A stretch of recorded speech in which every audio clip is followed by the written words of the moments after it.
So now we'll be talking about test day. Exciting times, right?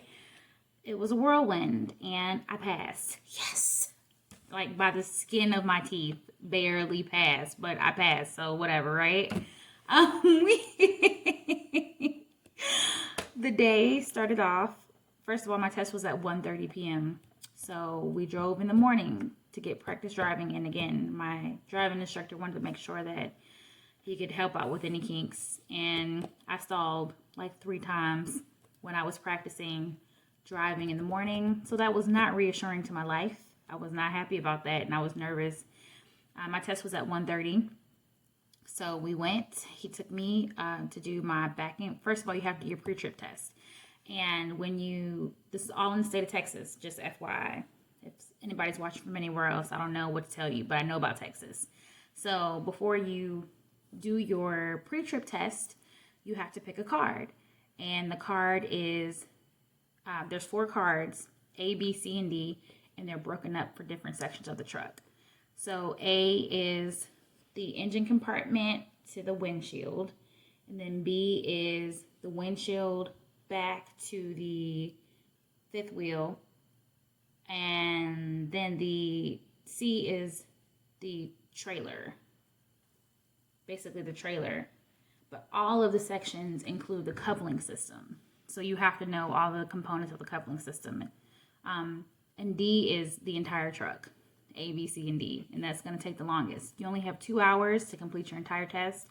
So if you mess around and pull a D card, you better be fast and naming all your components. And remember, you have to name the component and then you have to describe it. So if you say windshield wiper reservoir, not it's properly mounted, secured, not cracked, broken, or damaged with no leaks. You have to mention all those small nuances with whatever it is that you're trying to explain.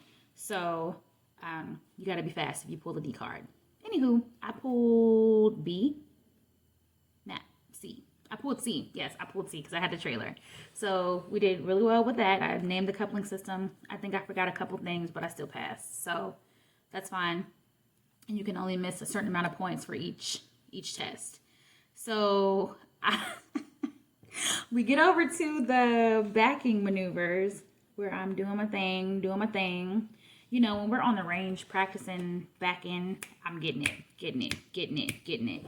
We're practicing in this raggedy, like gravel pothole filled thing. It's not pavement, it's just like gravel. So all the tires spinning and stuff created like huge dips and holes. So, you know, when you're trying to back up, it's harder for you to control your trailer because your trailer is falling into holes, which is actually really good practice to keep you straight. I get to the test and I don't know what the hell happened, but when I went to do my offset maneuver, when you turn, you're supposed to be in a straight line so you can go back and do your straight line back. That didn't happen. My ass end was like all the way, I was at an angle. Instead of being straight, I was like over here. So I had to pull up and correct myself 2 times. So you don't get, I forgot what they said. Did they say you get an unlimited number of pull-ups, but you get points off for each pull-up after 2 pull-ups. So I pulled up, I think 3 times, but you can only get out twice. So I had to make sure that I was on point when I was getting out to make sure that I was doing the correct thing. But like I said, everything on the range was A1. It was perfect. I get to the test, and when we're on solid ground, no potholes, beautiful pavement, and I'm just completely messing up everything. So I did good. I corrected myself. That was the main part. I made sure before I got to the test that if I messed up, I learned on the range how to correct myself. So I corrected myself, thank God. And I passed all my backing maneuvers. So then we go to the road test. Mind you, I'm still driving a manual. We're not driving an automatic truck. So we go to the road test. I'm driving this truck with a 53-foot trailer attached to me, and it's empty, so that's good, thank God. And we're going. I do my road test and everything's going good. Everything's going great. And when I pulled over to do my emergency stop, the truck, we had to pull over, put on our four-way flashers, and put out our triangles. We say all the things that we would do if we had to do an emergency stop. And the truck turned off. So trying to turn the truck back on, the ignition switch had come kind of like unscrewed. So that took some time out of it because the instructor had to get out and redo the ignition switch. So that threw me over on my time. So they had to call DPS and ask them what needed to be done. So they did, and everything worked out okay. So it all worked out in my favor and all was well. But I passed. It was the most grueling thing ever. The most frustrating part, I think, is that the time waiting to take the test, because you know you're all nerves. You're a big huge bundle of nerves, and you're like, oh my god, what if I do this, what if I do that? When I first started naming off the parts, I was forgetting stuff and I was nervous, and I was like, chill out, Soraya, you're fine, you got this. So, oh, by the way, my name is actually Soraya. Nobody can pronounce Soraya, so that's why I'm Trucker Jade. Anyway, nice to meet you. So I had to calm my nerves and get through the actual naming of the parts of the truck, which was fine, and everything worked out well. Everybody in my class passed, so that was awesome.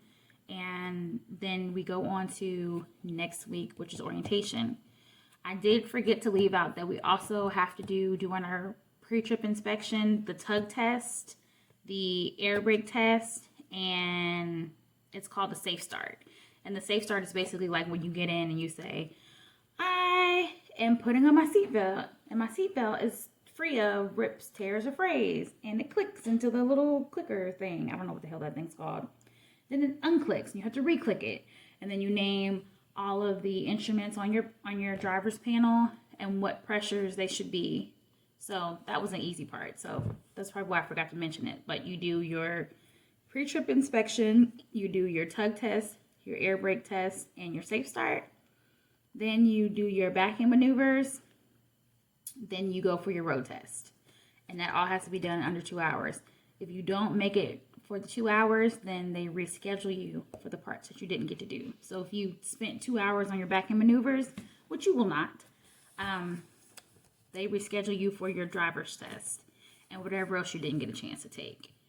And they definitely scare you a lot when you're in school about the things that can fail you. So if you stall on your driver's test, if you coast, if you happen to be going up a hill and you don't make your gear and you coast up the hill, you fail. I've done that like 17 times. But when I did it on the test, I did a damn good job. I did not coast.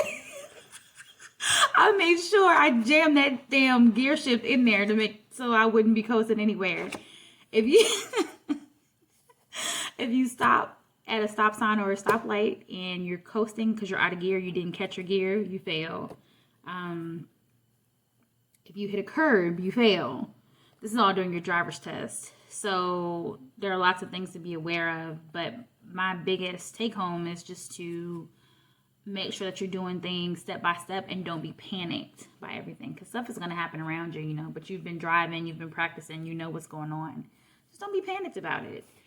And it's hard, it's easier said than done, of course, but once you actually get into it and you're actually doing it, things work out a lot better for you. So if you have questions, of course, you can always write them down in the comments, or you can send me an email, truckerjade3@gmail.com. I'll be happy to answer anything that I can for you. And yeah, I think that's it. All right, guys. Thanks for watching. See you next time.